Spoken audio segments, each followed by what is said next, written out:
welcome back to Souping with Friends. We're gonna pop over to the wood cook stove. I have been having a turkey bone, the carcass of a turkey, go for a couple of days on the wood cook stove, making a delicious bone broth.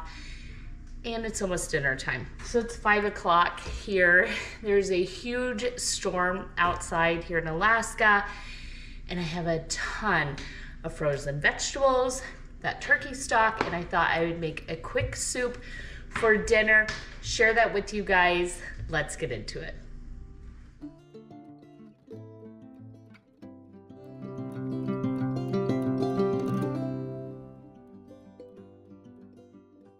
First, I need to back up a couple of days.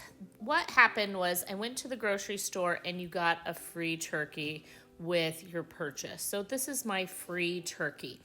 This is not what we're having for Thanksgiving dinner. We are having turkey, but not this turkey in particular. So what I did was defrost the free turkey. I'm putting it in a roasting pan, short and simple, with a little bit of oil, salt, and pepper. I rub that in all over the turkey, and I'm going to just let the turkey go, roast it off, have some of the turkey meat for dinner. Any of the leftover meat, I did pressure can it, and it ended up being just 5 pint jars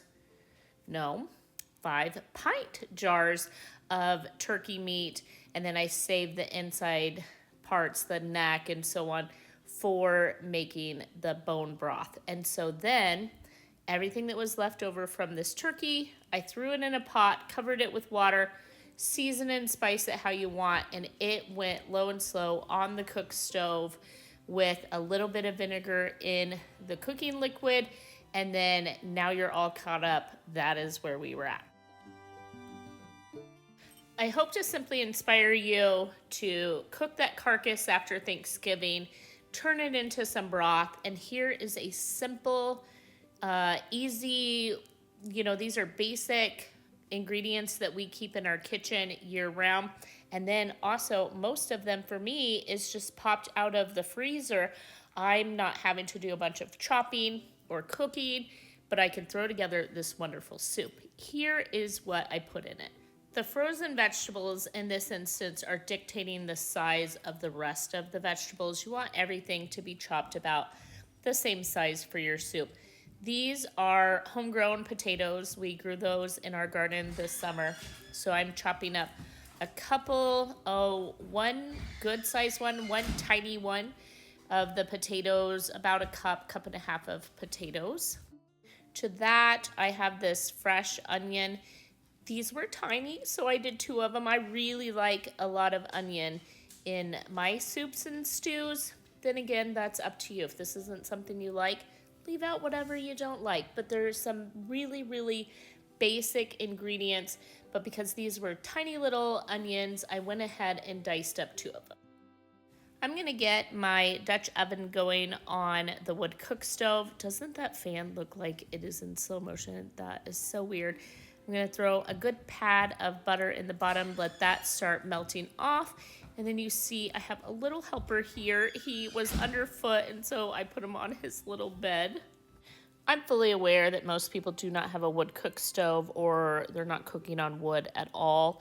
However, the closer it is to the fire, the hotter the temperature, and then you see the bone broth is way over there in that blue pot that is nice and low, that is cooking on. When the fire's turned down, I move the blue pot over back and forth. So what you're seeing me cook on is a medium high temperature, because I've got the butter melted down, and to the butter I added the onion, I added some frozen chopped carrots, and then our homegrown frozen celery, and the potato, and I'm gonna let those go and start to cook down in the butter with just some salt and pepper, and we're gonna give them a few minutes on the stovetop before we add the broth and so on. I do want to say I had a fantastic viewer that did not want me to have to wait for Aaron to do pepper for me, and she sent me this super cool pepper grinder, and I am so grateful. It is the coolest thing I think I've owned for a while. So I decided in this video that while we're making the soup, I am going to can up the broth, and I wanted to tell you what my plan was for Thanksgiving instead of having to make the gravy. Because we are smoking a turkey breast, I still want Thanksgiving style gravy for my mashed potatoes, and so that is why I canned up all this broth. The other thing is it was free, waste not, want not. So the first thing I'm doing is I use a strainer and a ladle, and I ladle out all of the bone broth for the soup.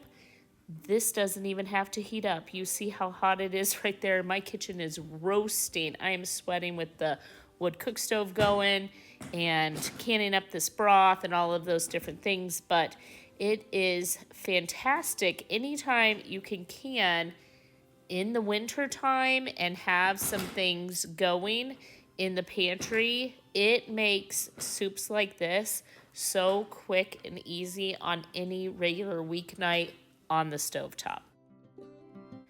Okay, so you saw me spooning out or ladling out all of this broth. So to our basic soup ingredients, we have added 8 to 10 cups of broth. I start with 8, and then all of the leftover broth that I don't can goes in. And to that, I had some frozen corn and some frozen peas. The recipe that I went off of did not call for that, but I had it, so I like to throw in some extra vegetables. It called for poultry seasoning. I also do not have poultry seasoning, so I just went with some basic Italian seasoning, and then I had forgotten the garlic. You guys know the woes of I cannot get, at the time, fresh garlic up here, and so I had to go with this canned garlic, and so I forgot to toast that up, but I went ahead and threw that in. Now I'm going to bring that up to a simmer.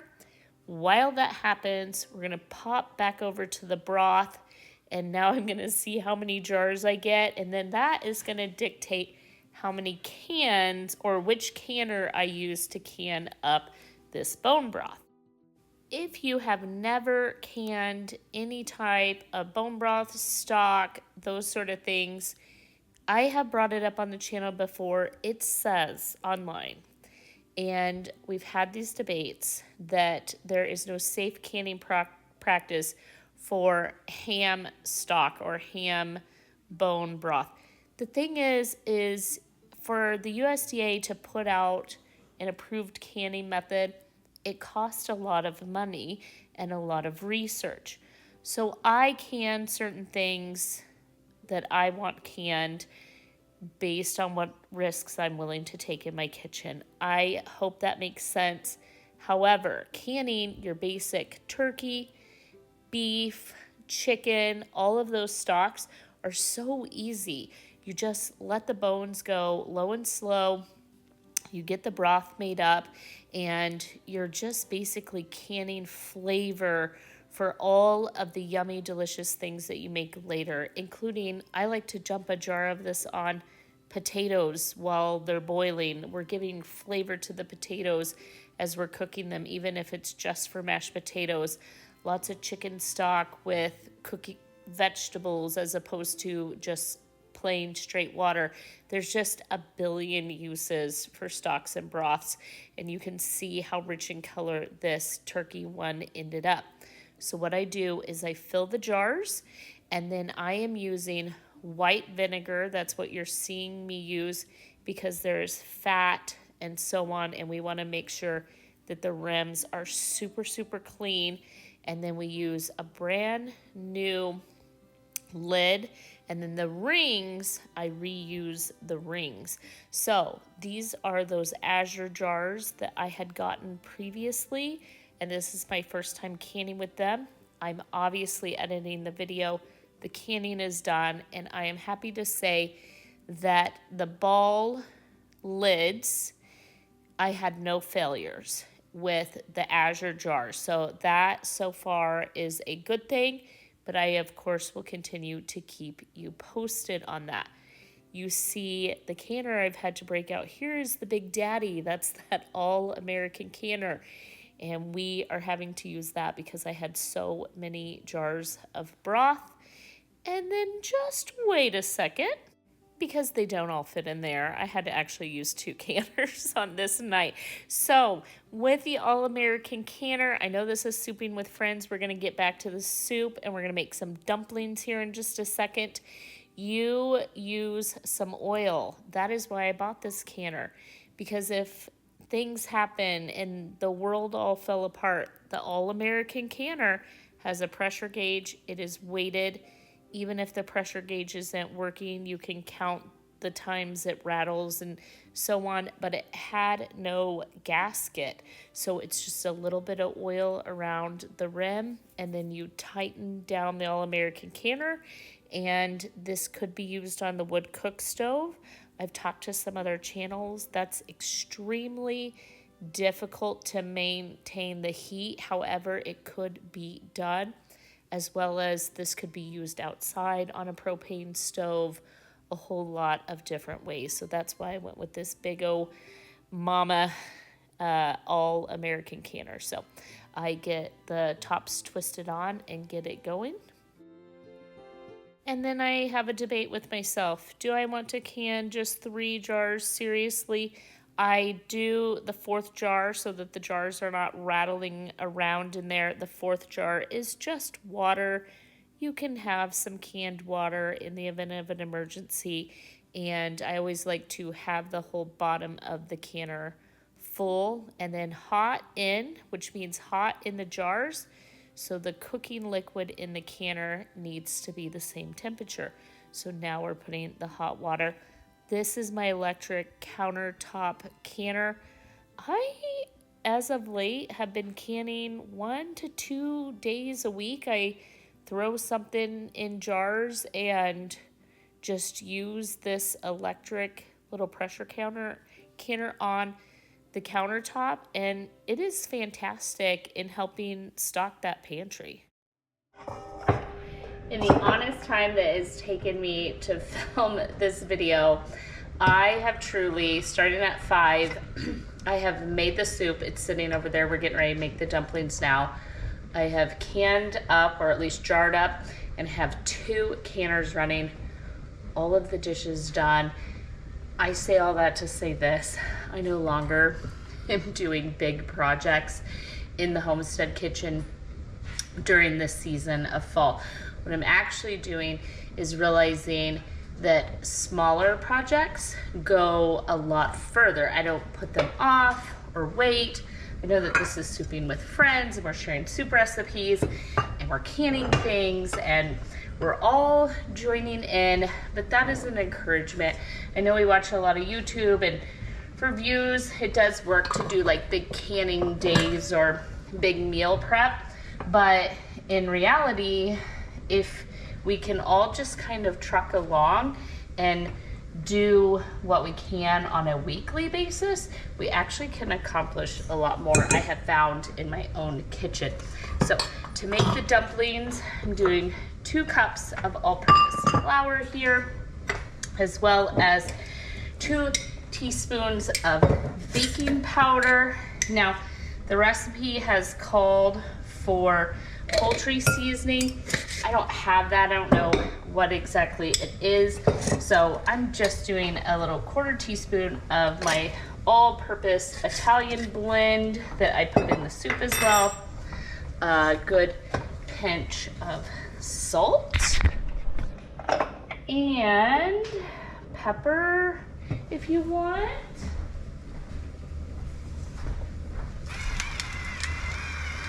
Isn't this cool?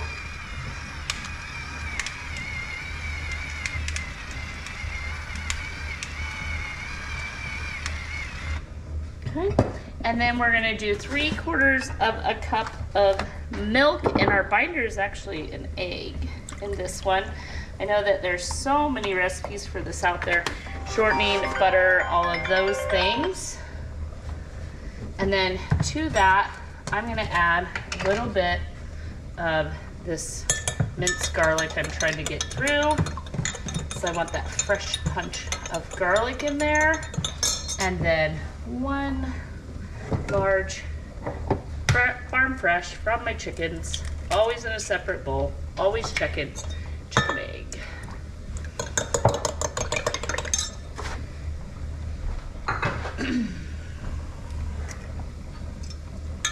Just trying to break it a bit. Bring that together. We're gonna go scoop this in the soup. So I just let the soup simmer away for several minutes while I finished up doing what I was doing in the kitchen. Again, this makes my life a little bit simpler. I'm making dinner, I'm canning. This is that canned turkey that I said when I went earlier in the week using the canner more than once during the week. I did 5 jars of this fresh roasted turkey that we had for dinner, the whole thing. And so instead of having to cook something fresh, I just opened a jar of that. I have some heavy cream. The recipe called for milk or half and half. I don't really care in this instance, but I will link this recipe that I used in the description box. I got it off of Pinterest. And I thought, well, that is just so simple, and I already have most of this on hand. I libbed the recipe a little bit, but I throw that cream in there. As it's coming back up to temperature, I am using a big cookie scoop, and I am putting big scoops of the dumpling dough. The coolest part is you put the lid on, set a 15-minute timer, and no peeking. You are not allowed to peek. And then you come back as it is simmering away, and in 15 minutes, you check on the soup, and let's take a look.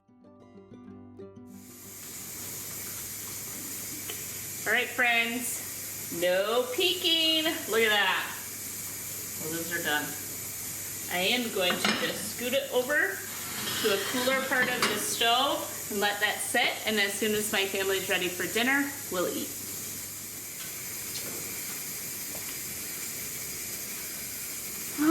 Want you back. Ooh. How did you turn the light back on? No. How did you do that? I don't know. I think it's okay. Look at those. Holy crud! Why are they so huge? Yeah. Flash!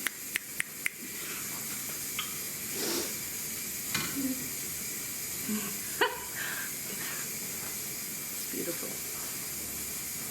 What's this series called? Soup with Friends? Souping with Friends. Oh. I was supposed to voice over that, but I was laughing too hard at Cody. When everyone thinks my family is not there, they are literally always in the background as part of everything.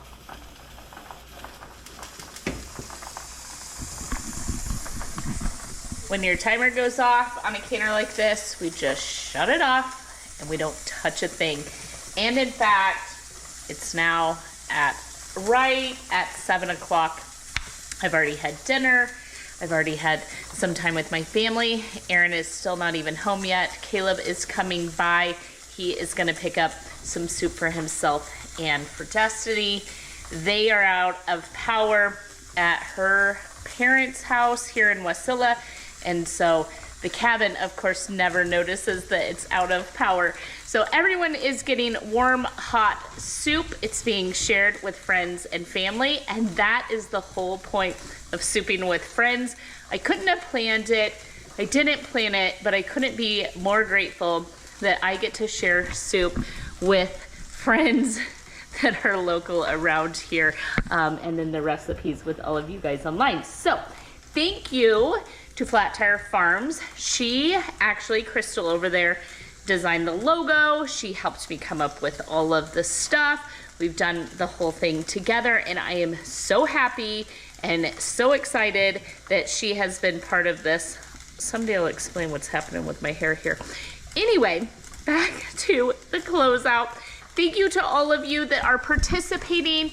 I am trying to save all of the Souping with Friends videos in a playlist so that you can just click on them, and even if they're not my videos, they're everyone else's that I have found using the hashtag Souping with Friends. So make sure you hashtag your soup videos, and I will save them in a playlist, and hopefully we can direct people to our channel and other channels as well. So thank you for participating. Share with us your favorite soup recipes, and I will see you in the next video.